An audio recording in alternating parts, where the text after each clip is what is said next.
Naranasan kong pagyayabang sa'yo, hindi pinalad, di katulad ng mga kilala mong higit sa akin. Oo, tama, dahil di ako perpekto. Asahan mo naman ako'y marunong makontento. Di hahanap ng iba, wala nang hihigit sa'yo. Siguro ang hangad na lamang tumanda sa tabi mo. Ang pangarap ko'y ikaw hanggang sa kahuli-hulihan, makasamang bumuo ng tinatawag na tahanan. Makarami sa lahat-lahat, hindi lang sa kulitan. Sa ginhawa man o hirap, tanggap mo ang kapintasan ko sa buhay. Wala nang hihingin sa may kapal, isang biyaya na sa akin ang ikaw ang minahal.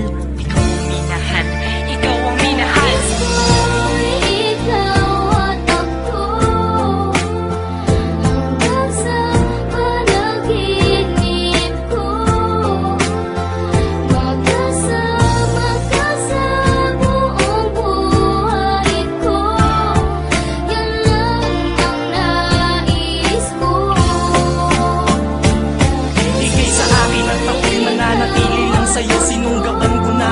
Na masabi ko sa'yo, salamat dahil sa pagmamahal mo na walang patid. Sa araw-araw kahit di ka naghangad ng kapalit, ang kagandahan mong loob na di makita ng mata. Higit sa yamang matuturing ko pag nakikita ka. Patuloy tayong mamumuhay ng maayos at sabay nahaharap sa mga uri ng problema. Magkahawak lang naman nakaagapay kahit pa sa pagtanda. Mga pangarap ko sa buhay sa'yo lang nagmumula. Ang mga titig ko at yakap ang patuloy magsasabi ng pagmamahal na lagi kong bigkas mula sa labi. Kung pwede lang panghabang buhay ka na makasama, yung ikaw lang at ako ang magkasalo sa ligaya. Pangunahin kong dalangin, sana ngay ikaw na sana.